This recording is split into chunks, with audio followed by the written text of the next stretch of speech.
नमस्कार दोस्तों, इस पोस्ट पर विजिट करके आप अपने आप को तैयार करने आए जिससे आप वो सब कुछ रिसीव कर पाए जो ये यूनिवर्स, ये ब्रह्मांड आपको देना चाहता है। हिमालय की विपरीत परिस्थितियों में रहने वाले योगी इस रहस्य को भली भांति जानते हैं, लेकिन क्योंकि वो मोह माया के इस बंधन से अपने आप को अलग कर चुके हैं, इसीलिए वो इस रहस्यमयी शक्ति का इस्तेमाल किसी भी भौतिक चीज को पाने के लिए नहीं करते।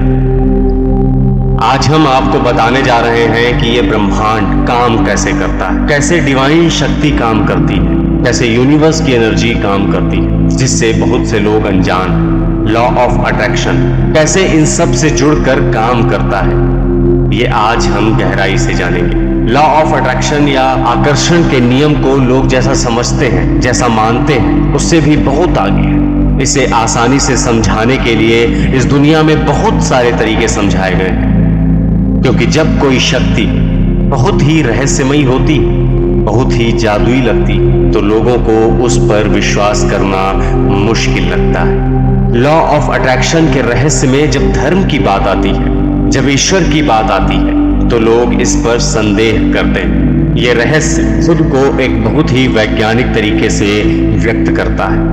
आज हम आपको इसी रहस्य का वो राज बताने जा रहे हैं जिनसे हिमालय में रहने वाले योगी अपनी जिंदगी को ब्रह्मांड से जोड़ते हैं। वो उस दिव्य शक्ति से जुड़ते हैं जहां तक कि हम कल्पना भी नहीं कर सकते। पर ऐसा नहीं है कि आप उस व्यक्ति से तभी जुड़ पाएंगे जब आप हिमालय की ऊंची पहाड़ियों में रहेंगे। ये रहस्य जानकर आप में से बहुत से लोग आश्चर्यचकित भी हो सकते हैं और कुछ सचमुच इस पर विश्वास कर अपनी जिंदगी में मनचाही चीज को आकर्षित कर सकते हैं। इस बारे में बहुत से लोगों का ये सवाल होता है कि हम उस डिवाइन पावर से, उस दिव्य शक्ति से कैसे कनेक्ट कर सकते हैं, ब्रह्मांड से कैसे बात कर सकते हैं, भगवान से कैसे बात कर सकते हैं, मैं जो चाहता हूं उसे मैं कैसे हासिल कर सकता हूं। लेकिन जब आप इन सब के बीच के एक संबंध को ढूंढते हैं, एक रिलेशन को ढूंढते हैं, तो आप पाते हैं कि आपके और ब्रह्मांड के बीच, या आपके और ईश्वर के बीच, या उस शक्ति के बीच जिसने इस पूरी दुनिया को बनाया है, आप इस शक्ति को जो कहना चाहें, इस सृष्टि को बनाने वाले निर्माता के बीच, बेशक आप लॉजिकल या नॉन लॉजिकल किसी भी बैकग्राउंड से आते हो, या आप आस्तिक हो या नास्तिक, आप इस बात से इनकार नहीं कर सकते कि हम सबको एक शक्ति ने बनाया है। कोई तो है जो हम सबका क्रिएटर है। इसी शक्ति ने सब कुछ बनाया है, आपको, हमें, हम सबको, हमारे आसपास की हर चीज को बनाया है। और अगर वो चीज मौजूद है जिसे हम अपना परम पिता परमेश्वर कहें, ईश्वर कहें, चाहे मां कहें, आप इस शक्ति को जो चाहे पुकारें, लेकिन ये शक्ति इतनी शक्तिशाली है, इतनी पावरफुल है कि ये हमेशा हमारे आसपास मौजूद रहती है। ये हमारे हर काम, हर मूवमेंट को मॉनिटर करती रहती है। ये हमेशा हमें देख रही होती है। इसका मतलब क्या है? इसका मतलब ये है कि जब आप प्रार्थना करते हैं, जब आप किसी चीज के लिए अपनी इंटेंशन सेट करते हैं, अपने इरादे मजबूत करते हैं, जब आप अपनी जिंदगी में मनचाही चीज को विजुअलाइज करते हैं ताकि वो आपकी जिंदगी में साकार हो, फिर चाहे वो विजुअलाइजेशन आकर्षण के नियम का इस्तेमाल करके अपने पैसे को मैनिफेस्ट करना हो, प्यार को मैनिफेस्ट करना हो, ये समझना जरूरी है कि ये पूरा सिस्टम कैसे काम करता है, हमारा ब्रह्मांड कैसे काम करता है, कैसे वो हमारी बात सुनता है। बहुत कम समय में बहुत से लोगों ने इस शक्ति को समझकर अपनी मनचाही जिंदगी को जिया है। वो सब कुछ पाया है जो भी वो अपनी जिंदगी में चाहते थे। अपने सपनों को पूरा किया है, अपने एम को हासिल किया है, अपने बिजनेस को ऊंचाइयों पर पाया, अपने जीवन में आध्यात्मिक या स्पिरिचुअलिटी से चमत्कार होते देखे। सभी अलग अलग चीजों को पाने में वो लोग सफल हुए। लेकिन ये केवल उनके बारे में नहीं है, क्योंकि कोई भी इंसान व्यक्तिगत रूप से इस शक्ति का इस्तेमाल कर सकता है। लेकिन जब ये व्यक्तिगत शक्ति एक सामूहिक कोशिश में बदलती है, यानी जब एक इंसान से शुरू हुई इस शक्ति का इस्तेमाल एक धरातल पर अलग अलग लोगों द्वारा किए गए प्रयासों से जुड़ता है, तो आप समझ जाते हैं कि आखिर ये शक्ति उस परम पिता परमेश्वर की शक्ति से कैसे जुड़कर काम करती है।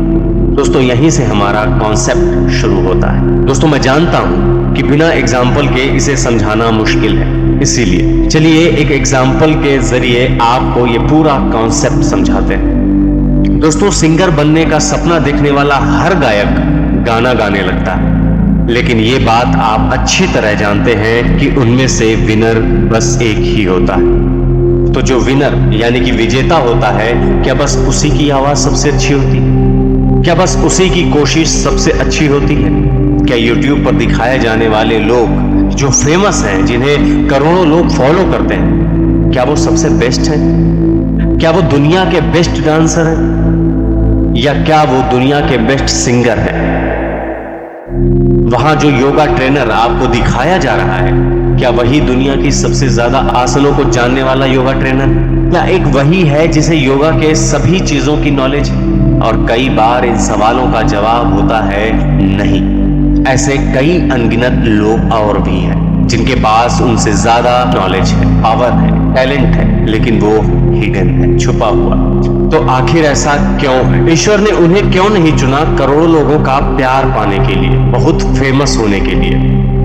अब मैं जो आपको बताने जा रहा हूं उस पर ध्यान दीजिएगा। जाहिर है कि हम सब अपने सपनों को मैनिफेस्ट करना चाहते हैं, हम सब अपने विचारों को साकार करना चाहते हैं, लेकिन एट द सेम टाइम उसी समय हम ये भी चाहते हैं कि कुछ तो हमारे साथ ऐसा हो कि हमें पता चले कि यूनिवर्स हमारी मैनिफेस्टेशन को रिस्पॉन्ड कर रहा है, या हमारी प्रार्थना में मांगी गई चीज को हम तक पहुंचाने की कोशिश कर रहा है। कई बार आप अलग अलग चीजें मैनिफेस्ट करने की कोशिश करते हैं, बहुत बार वो चीजें मैनिफेस्ट हो जाती हैं, बहुत बार नहीं भी होती। अब आप कहेंगे कि ऐसा क्यों, ऐसा मेरे साथ ही क्यों?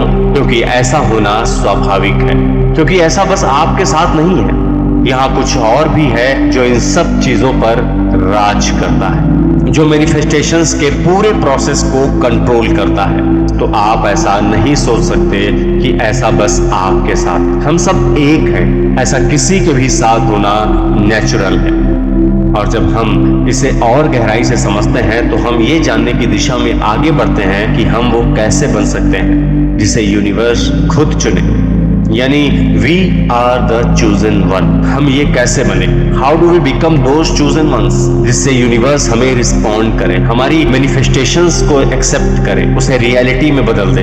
ऑफ कोर्स हम सब ऐसा ही चाहते हैं और उसके लिए मैनिफेस्टेशंस की अलग अलग टेक्निक को भी फॉलो करते हैं, लेकिन वो चीज जिसके बिना अपनी मैनिफेस्टेशन पूरी होते होते रह सकती है, वो है आपकी क्षमता का आपकी मैनिफेस्टेशन को संभालने के लिए तैयार ना होना।